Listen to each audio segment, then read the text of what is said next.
अस्सलाम वालेकुम। 28 दिसंबर आपके सवालात के जवाबात लेकर खालिद सैफुद्दीन आपके साथ हम बात करेंगे अपने सेगमेंट योर फीडबैक मैटर्स में। अच्छा जनाब, सब में पहले जो कमेंट है वो जनाब फरमान इकबाल साहब का कमेंट है और वो ये कहते हैं, खालिद साहब, should we keep some money से 10% with us for future buying or utilize in purchasing the stock in this 39,279 market low index for tomorrow. If market go down further, what is the best approach? Thank in advance. देखिए, आपको एक मज़ेदार बात बताऊं कि index अभी जो गिरा है, हमने एक 22 नवंबर को एक पोर्टफोलियो दिया था और उसमें बाइंग प्राइस भी दी थी, सेलिंग टारगेट भी दिया था। तो उसमें कोई स्टॉक 35% गेन कर रहा था, कोई 16%, 12%, एवरेज उसमें 20 से 23% का गेन था 2-2.5 महीनों में।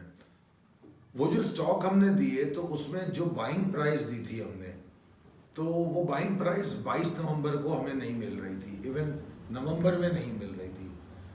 जब दिसंबर शुरू हुआ तो उसके बाद मार्केट गिरना शुरू हुई और मतलब खैर मार्केट तो ओवरऑल ख़राब ही थी, मगर अभी जो बड़ी बड़ी गिरावटें आई थी उसमें हमें कुछ अपने स्टॉक्स की बाय मिल गई। तो लिहाजा इंडेक्स और जो बाइंग प्राइस है उसको एग्जैक्टली रिलेट नहीं कर सकते। हाँ, ये ज़रूर है कि इंडेक्स ऐसे लेवल पे आए कि हमें लगे कि यहाँ एग्जॉस्ट हो तो हम वहाँ से अपनी बाइंग शुरू करते हैं। तो कुछ स्टॉक यकीनन ऐसे हैं जो बहुत अट्रैक्टिव है और अगर इंडेक्स यहाँ से 1000-1500 पॉइंट गिरा भी तो उन स्टॉक्स को कोई बहुत फ़र्क पड़ेगा नहीं। तो बिल्कुल भी बाइंग शुरू करनी चाहिए। और ये जो आपने 10% की बात की, ये बहुत अच्छी बात की। ये मैं हमेशा लोगों को कहता हूँ कि कुछ जो फंड्स हैं अपने पास रखने चाहिए, पूरा फंड्स इस्तेमाल नहीं करने चाहिए। लोग न सिर्फ पूरे फंड्स इस्तेमाल कर लेते हैं बल्कि एक्सपोजर भी इस्तेमाल कर लेते हैं।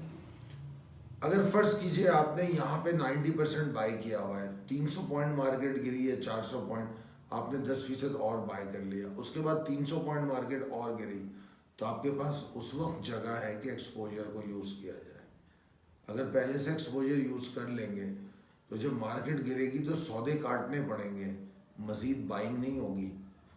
मज़ीद बाइंग करने के लिए आपको पता होना चाहिए कि कौन सा स्टॉक मज़ीद बाय हो सकता है और उसको कहाँ तक बाय करना है, ये तमाम तफसील आपके पास होनी चाहिए।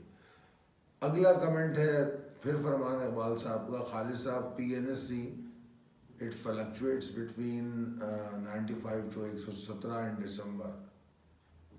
Your comment on PNSE। अच्छा जी, देखिए आज का डेटा तो मेरे पास नहीं है, तो PNSE, और वैसे भी मैं जो ये आपको यहाँ पर टेक्निकल तो नहीं बताता, मैं एक ओवरऑल व्यू बता रहा होता हूँ। PNSE is a very good stock, it's a very good stock. और अगर अभी की बात करूँ, आज मुझे नहीं पता PNSE में क्या हुआ है, मगर कल तक के डेटा पे जो मैं देख रहा हूँ तो मुझे ऐसा लग रहा है कि अगर PNSE 105-25 के नीचे नीचे है तो इसमें किसी वक्त भी नीचे आने के चांसेस मौजूद हैं, और अगर वो नीचे आता है तो इसको बाय करना चाहिए। मेरे ख्याल में पहले भी बता चुका हूँ, शायद मैं लोगों को, अच्छी बाइंग इसकी होगी 95 रुपये और उसके नीचे, ठीक है। और इसका पे आउट भी अच्छा होता है, ओवरऑल ये बड़ा अच्छा स्टॉक है। उसके बाद सवाल है अदनान गुल का, भाई अस्सलाम वालेकुम। वालेकुम अस्सलाम। I know you don't like to talk about कचरा stock but I bought DFML last week and current have profit of 17%. You think exhausting or holding on for stability? यार देखो अदनान, तुम तो मेंबर हो तो तुम मुझे अगर भेज दोगे वो प्राइवेट मैसेज में तो मैं वैसे ही तुम्हें अपडेट कर दूंगा। और तुमने कहा 17% गेन किया, तो मेरे भाई मैं कचरा स्टॉक को मना करता हूँ मीडियम टू लॉन्ग टर्म के लिए। मैं कचरा स्टॉक में चंद स्टॉक ऐसे हैं जिनको स्विंग ट्रेड के लिए यूज़ करता हूँ, जिसमें आपके यूसुफ वीविंग है और आपके मैंने BOP की भी कॉल दी है, और मैंने वो क्या है WTL को भी एक आपको जगह बताई है कहाँ पे बाय करना है। तो कचरा स्टॉक उसको उसकी स्ट्रेटजी अलग होती है।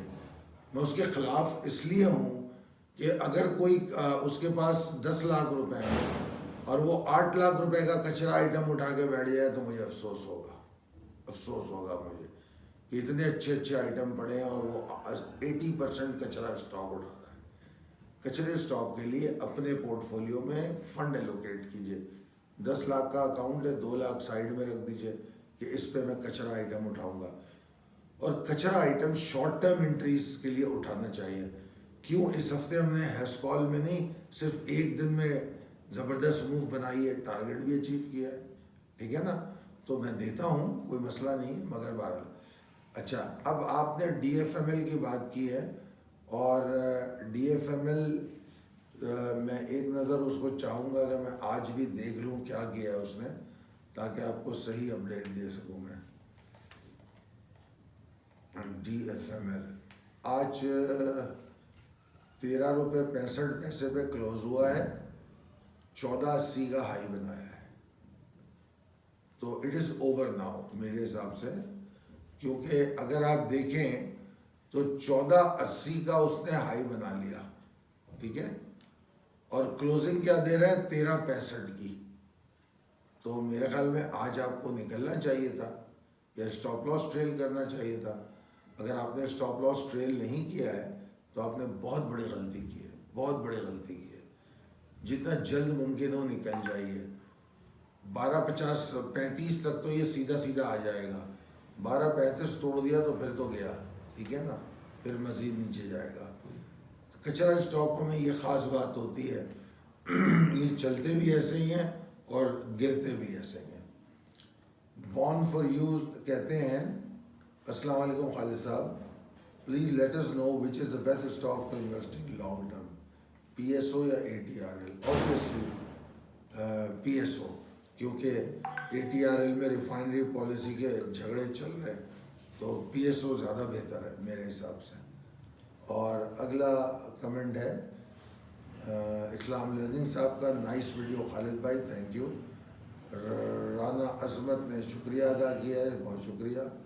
TV वर्ल्ड वाले साहब लिखते हैं अस्सलाम वालेकुम, सुनने में आ रहा है निशात चुनिया ने भी अपना प्लान बंद कर दिया है और स्टाफ को 1 महीने का नोटिस भी दे दिया है। बिल्कुल दुरुस्त है, मैंने भी वो खबर पढ़ी है, ऐसा ही है।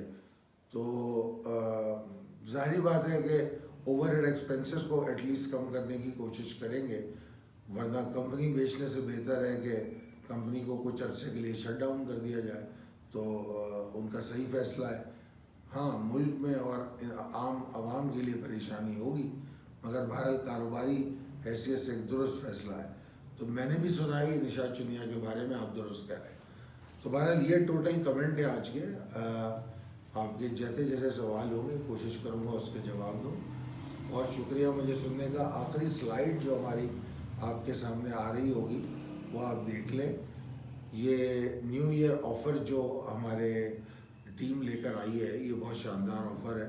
इसमें बहुत कुछ आपको फ्री मिलेगा हमारी सर्विसेज में से, चाहे आप पाकिस्तान मर्केंटाइल में काम करते हो या पाकिस्तान स्टॉक एक्सचेंज में, दोनों सूरतों में आपको बड़ा फ़ायदा है। पाकिस्तान स्टॉक एक्सचेंज में जो काम करते हैं उनको आने वाला जो पोर्टफोलियो जो जनवरी में रिलीज़ होगा वो पोर्टफोलियो भी मिलेगा, और मर्केंटाइल एक्सचेंज वालों को तो बहुत ही ज़्यादा फ़ायदे हैं। उनको तो ट्रेनिंग भी दी जा रही है, उनको सिखाया भी जा रहा है, उसके बाद ट्रेड कराई जा रही है। तो ओवरऑल हमारी टीम बड़ी सुबह शाम आपके साथ लगी हुई है और पूरी सर्विस देने की कोशिश कर रही है।